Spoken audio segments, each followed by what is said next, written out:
Ryan Seacrest here. When you have a busy schedule, it's important to maximize your downtime. One of the best ways to do that is by going to ChumbaCasino.com. Chumba Casino has all your favorite social casino games like spin slots, bingo, and solitaire that you can play for free for a chance to redeem some serious prizes. So hop on to ChumbaCasino.com now and live the Chumba life. Sponsored by Chumba Casino. No purchase necessary. VGW Group. Void where prohibited by law. 18 plus terms and conditions apply. Hi, everybody. Welcome to The Press. I'm Ryan Ballantyne. It's great to have you here with us for the first video version of the show. For the last couple of years, we've done this show as a podcast, audio only, and now we're expanding it to GNN TV, and we're bringing this to you as a video show each and every week. But for those of you who have enjoyed the audio version of The Press over the last couple of years, it's not going anywhere. We're still here, and we'll still do the audio versions of the show. It'll just be a visual component that you can check out. We're very excited about that. So we start off a new PGA Tour season this week. We've got the Sentry in Hawaii. Talk about that tournament and that tournament specifically. That is the only PGA Tour event, obviously, this week, and it is the only event on the docket, period. We don't have LIV for really about a month until February. We don't have the DP World Tour individual events until a couple of weeks from now when they kick off everything in Dubai. We've got the LPGA toward the back end of the month with the Hilton Tournament of Champions. So we've got basically the PGA Tour for a while. We'll also have the Korn Ferry Tour back in action in a couple of weeks' time, and you can catch all of our recaps of that show, the Road to French Lick, on GNN TV. That all said, let's get into talking about the Sentry. So this is the second year for this tournament being in this format.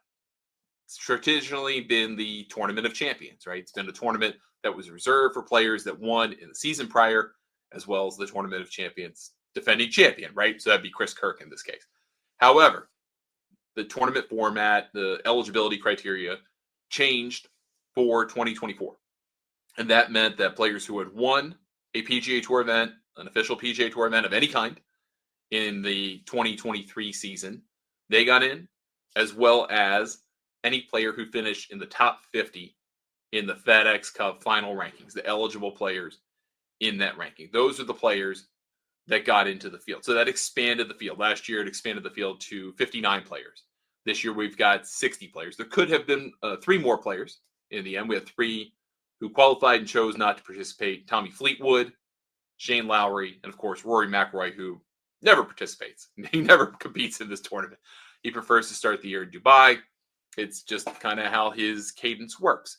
So we've got 60 players in the field. It's a 72-hole event. There is no cut.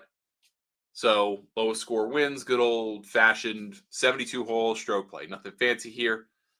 But this is a truly unique golf course on the PGA Tour schedule.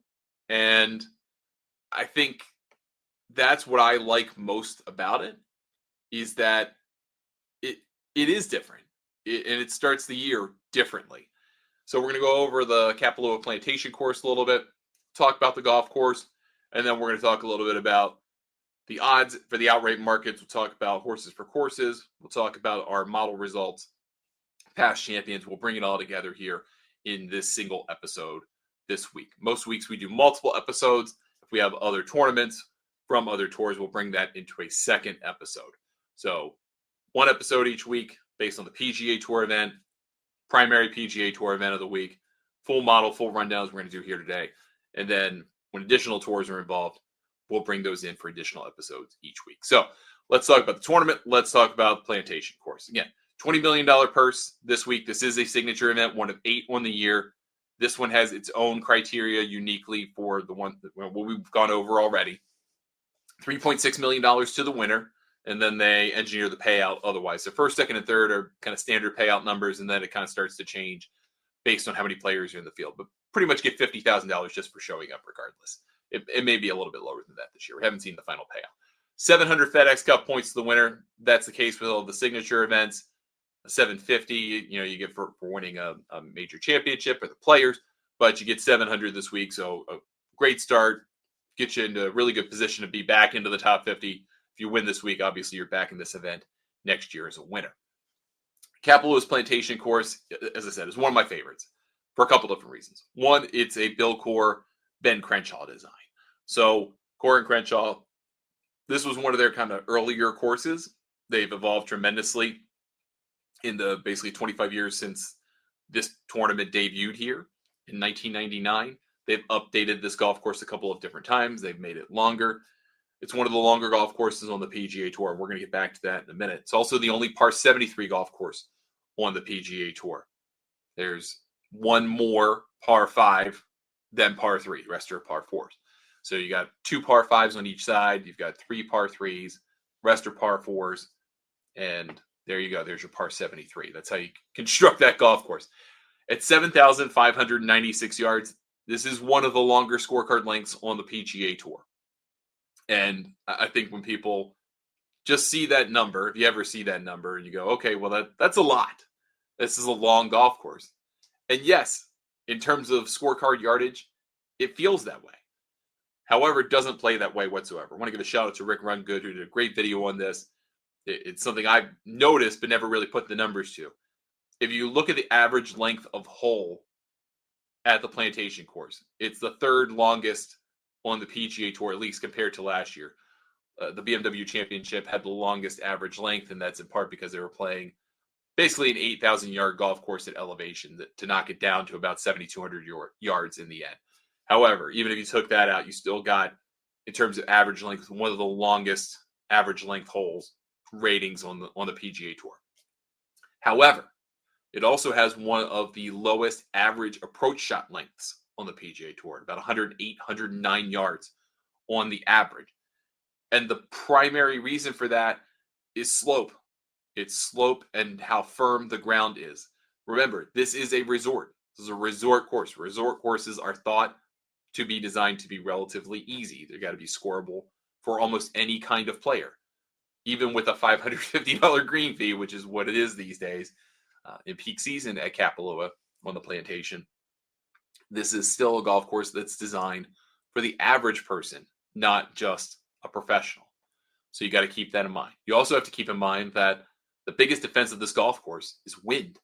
And so it being a resort course, Coore and Crenshaw wanted to design wide playing corridors, huge fairways, huge greens, so that a player could compete in pretty much any set of conditions and not feel completely overwhelmed by the wind. So we're not going to get crazy amounts of wind. We'll talk about the weather with a few weeks.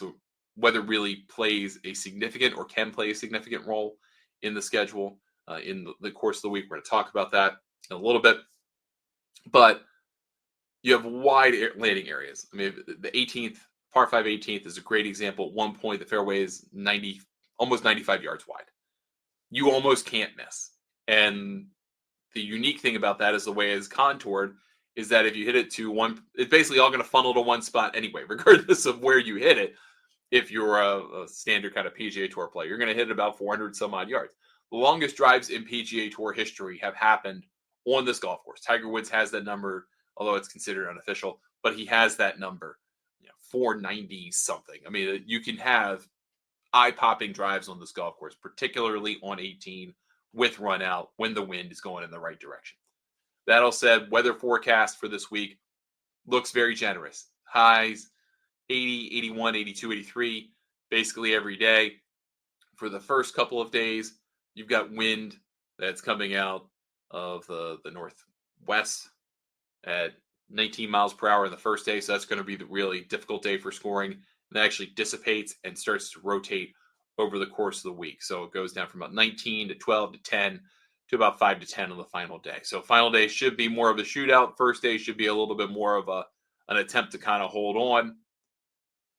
The way that the course is set up, it can play super easy because of the way that the wind works for half the golf course and the other half you're playing really into it. So there are a lot of shorter par fours on this golf course. They're often playing uphill and they're often playing into the wind.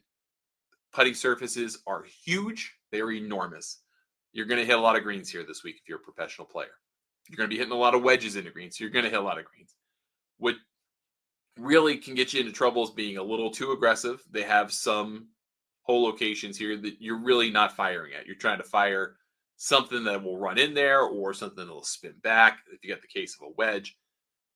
Really just don't want to take on those hole locations that could lead you over a cliff, basically into the junk, or out of play into something nasty. So there's going to be a fair amount of conservative golf at times, but you cannot make bogeys and double bogeys, especially double bogeys. This is a golf course where you have to be able to score. Yes, it's a par 73.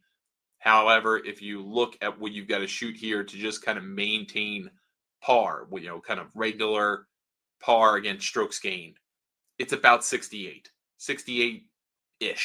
68.3, 68.4 is really what you need to shoot here every single day to not lose strokes to the field.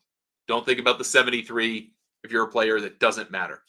It's just a number. You could call this place par 72, 71, 70. You can do whatever you want. It doesn't matter.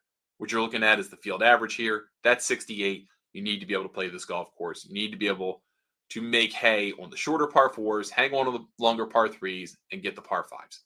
If you can make pars the rest of the way, you're shooting 5-6 under. Realistically, you probably need to get somewhere between 25 and 30 under to win this tournament. 29 under won last year. We've seen deeper than 30 win before. The couple of years where you had John Rahm made a big comeback to win in 23. You had Cam Smith, who overcame John Rahm. There's a lot of commonalities here in terms of players who kind of tend to do well in runs. Think about your Jeff Ogilvy's, your Stuart Appleby's, your Steve Strickers, your Dustin Johnsons, Justin Thomas's, players who have done well here consistently for a 2-3 year run over the years. And we're going to talk about those players as well as those who are good course fits based on their history, even if they haven't won here recently. Before we get into that, let's get into the odds table for this week. Let's go over the top of the table, and then we'll get down into the 40s and go from there. So just picking off of this list, you got Xander Schauffele, who leads the market at plus 650 or 13-2. You've got Colin Morikawa and Justin Thomas at 13-1. Thomas is a two-time champion of this event. Morikawa has had a couple of different deep runs in this tournament. Should have won in 23, did not win in 23. By the way, I had John Rahm live. About 5 holes left. Wound up getting a real nice price on him to win. Ludwig is 16-1. Patrick Cantlay, who's probably your second best horse for course play this week, is at 18-1, along with Sanjay. Hideki is 22-1. Akshay Bhatia, the injured Victor Hovland, is 28-1. Your 30s are Corey Connors and Sahith Theegala. Ben-On and Sam Burns are 33-1. We're going to come back to Sam Burns in a little while. JT Poston actually has a surprisingly good record in this tournament. He has 2 priors, 5th and 10th or 11th. So he knows how to play this golf course pretty well, seems pretty comfortable, had a nice finish. He's 35-1. Adam Scott, we're going to come back to 40-1, has already kind of been bet down from futures markets for this event that were placed out, but he's someone you want to keep an eye on here. Tony Finau, Bob McIntyre, and Wyndham Clark are the other 40s. There are guys I didn't put on this graphic. Obviously, I didn't go past 40-1 here. A couple of long shots I will get into a little bit later, but Jake Knapp is someone I want you to think about at 175-1 for a couple of different reasons. We look at the horses for courses for this week, right? There's a caveat to having horses for courses for this tournament. And that is that historically speaking, you only had winners here, right? So there was this kind of weird dynamic that happened every year when it was like a 35-40 player field, in that you had players who won a lot, right? They won like every year or every other year, or they've been there a bunch, right? They found a way to get into the tournament pretty regularly. So they had experience on the golf course. And experience matters at the plantation course. First timers tend to not do well. Even first, second, and third timers tend not to do well. So look at Ludwig, look at any number of players. Sahith was not good his first time out, great second time out, runner up. So it takes some time to get used to playing this style of golf course, just kind of acclimating to a different brand. And you had this tournament then where you had a bunch of first-time winners, 7 to 12 first-time winners every year who basically had no chance because this was their first appearance. They had no experience. It's a golf course that requires it. They were toast before they got started. That's going to be changing going into the future, right? If you can get into the top 50 year after year after year, which you're kind of set up to be able to do given the point system and the access of the signature events, you're going to get more experience here, which means you're going to have a more consistent field from one year to the next, which is going to make it a little bit different in terms of the horse for course category. But that all said, these players on this graphic, Colin Morikawa is your best horse for course play here, in my view, in terms of total results. I would say Patrick Cantlay is right up there with them, basically in the top 15 every year. A couple of fourth place finishes. 4 of the last 5 years, he's been in the top 15 here. Xander Schauffele's a winner here in 2019. Doesn't have an amazing record otherwise, but obviously has exhibited the capability to win on this golf course. Sungjae Im has a similar kind of set of record in terms of top 15 finishes to Xander. No wins here. Played very well in the fall. Has been pretty active. Has had a great year. I wish he won more.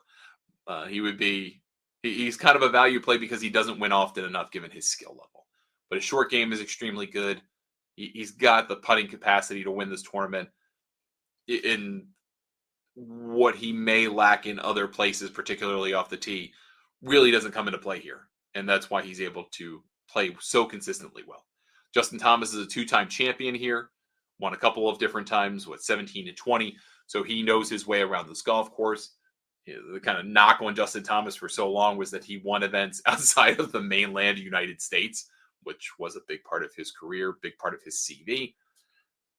But he did play some really good golf in the fall. He had a second place at the Zozo Championship, third place at the Hero World Challenge. So a little bit of competitive golf, so to speak, not a hit and giggle in the Zozo, where he didn't quite get the job done. Nico Echeverria did. And then obviously played well in the hit and giggle 20 players at Bahamas. Had some win there, had something a little bit more resembling what you're going to see this week. So I think that's a good guy to look at this week. Max Homa actually has a surprisingly decent record in this tournament. He started really well in his defense at the Nedbank Golf Challenge and then just fell off the earth once the conditions got tough. I don't know which guy's going to show up, the guy that played well on Thursday in South Africa or the guy that got blown away by the weather otherwise. So we'll see what happens there. Matt Fitzpatrick also has a pretty decent record in this tournament. And take of that what you will. He had a very lackluster 2024 after a career year in 23. We'll see how he bounces back, but he is an interesting guy to keep your mind on here. Let's look at the past champions for the last 5 years. We've got this graphic up to prove a couple of different things. One, we want to look at the different types of players who have won here. If you look at the last 5 years, first of all, we had 5 different champions, right? And you go back before that, you had Justin Thomas win in 17. So really you've had, I think, 8 different champions in the last 8 years, 7 different champions the last 7 years. So it is hard to repeat here, but it's not hard to do well again here, as we talked about, because you have experience. It's hard to do well. But if you look at the winners here, Chris Kirk was 100, 150 to 1 shot, depending on where you got him. John Rahm was a favorite. Cam Smith was basically a favorite, 20-ish to 1. Harris English was a little bit longer of a shot, 25, 30. And then Justin Thomas was a favorite. So more often than not, you're going to get a favorite that wins here in the last 20 years. Maybe someone in their mid-20s to 1 to win. And then you get the rare long shot. Jonathan Burr was the other kind of long shot. I feel like Ron Kloss does a great job with BetSperts and does the rabbit hole. He does some great research into past champions and their odds. I didn't put that up here just because I wanted to kind of communicate the point that Chris Kirk is the outlier in the honor roll of champions of this event in the last 2 decades. He is the only player to have been triple digits to 1 to win this tournament. A couple of reasons for that, however, we alluded to them a few minutes ago. One being that you had a shorter field here, right? You had a 30-player field. If you look at the odds for the hero, right, you had a 20-player field. Matthew Bavon was the longest shot at 70 to 1. Well, you've got 60 players here now, and the longest shot is Peter Malnati at 600 to 1. You're not even going to think about him. So having more players kind of expands out the range of possibilities in terms of odds. Also having more players with more capability, not just players who won a tournament who could be one-offs. You got higher quality players in there too. So much more clustered together, which means I think it's more likely than not that you're going to find someone who's 20, 30, 40 to 1 that wins than someone who's 75 or greater to win this. That said, I still like Jake Knapp a lot at 175 to 1. He's really the only guy I like in that super deep range. And that's because of where he stands in our model. So let's go into that. Each and every week for our members at golfnewsnet.com, you can sign up for $40 a year. We are actually, this week, it's our final week of our quote unquote fall special where you can get 2 years for $60 or 3 years of membership for $80. So you're getting a pretty great deal there, actually. Love you to have to be a member and sign up. But either way, we give our top 10 here every single week. And my formula for my model looks at longer term performance, looks at 1 and 2 year windows, looks at the last 10 PGA Tour events played, looks at the last 3 years of results in this tournament if you've got them, and then kind of puts it all together with different weights and measures, and then also has an additional comparison of the quality of competition this week and how you play in those types of depths of field. Put it all together. Most weeks you get something that looks like you would expect, right? But every once in a while you get some surprises. So let's look at the top 10 here. Xander Schauffele's number 1 with Scotty Scheffler out. You knew that was going to be the situation. Ludwig is number 2. You've got a qualifier for him, right? Coming off of surgery. Although what that looks like, I don't know. Also, you would expect Ludwig could just crush it around this place. Just hit the ball as far as he wants and hit wedges in and win and dominate. Hasn't happened yet. Wasn't great in his debut. Doesn't mean it can't. Patrick Cantlay, horse for course. Also just a consistent player. 3rd on the list. Adam Scott is the guy that kind of surprised me here. He's 18th in the world, right? I mean, I guess it shouldn't be that surprising, but he's gone about his business kind of quietly to get to that position. It's not like he wins much, but he gets himself in position a lot, rakes up a lot of points, hoovers up a lot of FedEx Cup points and money, and all of a sudden you're 18th in the world. He came out very well in this model. Sam Burns also came out very well in this model. He is a guy obviously tends to play well in these seaside grasses better, right? Bermudas, warm weather grasses, that's more his style, the kind of creep and grow, not your bent grasses or your Kentucky bluegrasses. This kind of fits him. Decky had a great year last year. Doesn't have the best record in this tournament. Doesn't have a horrible record either, but he's 6th. Sanjay's 7th. Again, great course history, very consistent performer. Tony Finau is 8th. Corey Connors is 9th. And Colin Morikawa is 10th, which is actually kind of surprising to me, given his record in this tournament, and also given the year that he had last year. But if you look at a 2-year window where he wasn't very good in 2023, that's what drags him down. And he kind of has the ebb and flow of that. And obviously, these guys didn't play the fall, right? Typically, in weeks, we would look at how players did in the last 10 PGA Tour events played. And we would use a short-term model to compare to the long-term model, right?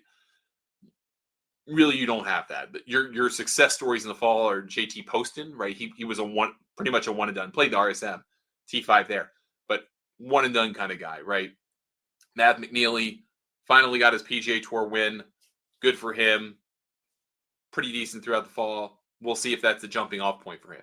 Matt McCarty came right from the Corn Ferry Tour with the 3-win promotion, gets onto the PGA Tour, wins the Black Desert event. I am actually kind of curious if that translates at all here too, because those are super wide landing areas out in Utah. A little bit of wind possible, very scoreable place. Yes, I've talked about the need to have experience on this plantation course. So they kind of run into one another, but if you're going to try to find a course comp out of the fall, there it is right there for Matt McCarty. So maybe a guy at that kind of 125 to 1 range that's interesting to look at. Maybe a Nick Dunlap as well. I really like Nick Dunlap. I think he's a longer odd player. He also doesn't have a ton of data, and also a lot of the data that he has from last year, other than his wins, was bad.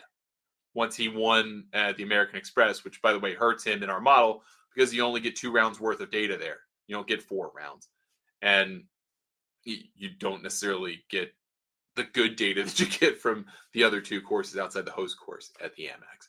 And then you've got the second win out in Tahoe that doesn't have strokes gained with it either. So that hurts his ranking because there aren't strokes gained associated with it. But I do like Nick Dunlap a whole heck of a lot going into this week and really throughout the course of this season. There are a couple of guys that I do want to get on your radar from the Corn Ferry Tour for this season. We will save those for the Sony Open and beyond. A lot of the guys who graduated from the Corn Ferry Tour are not even going to get into Sony.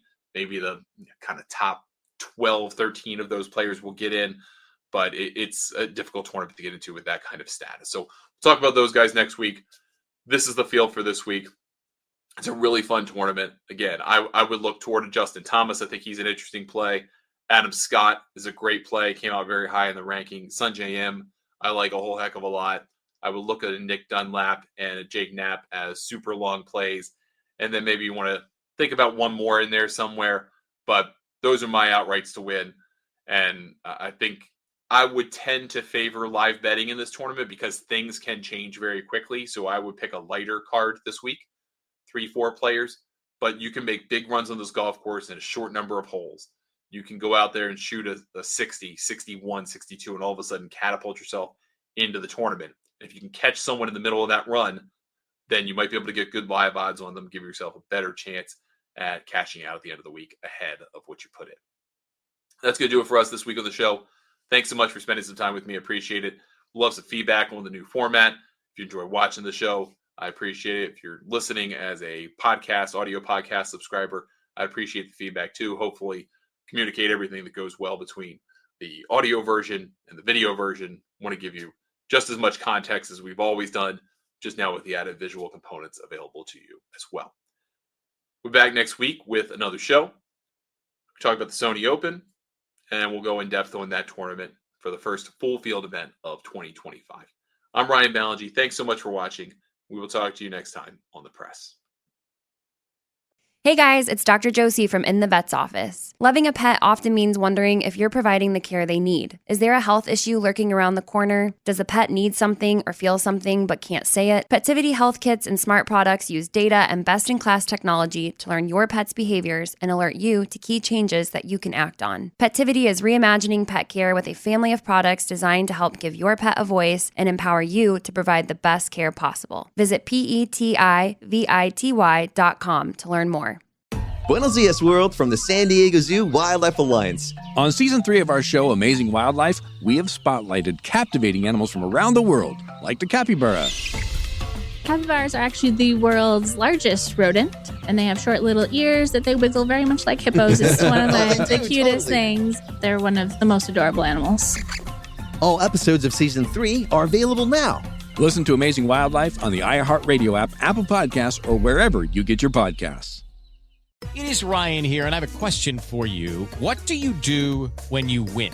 Like, are you a fist pumper, a woohooer, a hand clapper, a high fiver? If you want to hone in on those winning moves, check out Chumba Casino. Choose from hundreds of social casino-style games for your chance to redeem serious cash prizes. There are new game releases weekly, plus free daily bonuses. So don't wait. Start having the most fun ever at ChumbaCasino.com. Sponsored by Chumba Casino. No purchase necessary. VGW Group. Void where prohibited by law. 18+. Terms and conditions apply.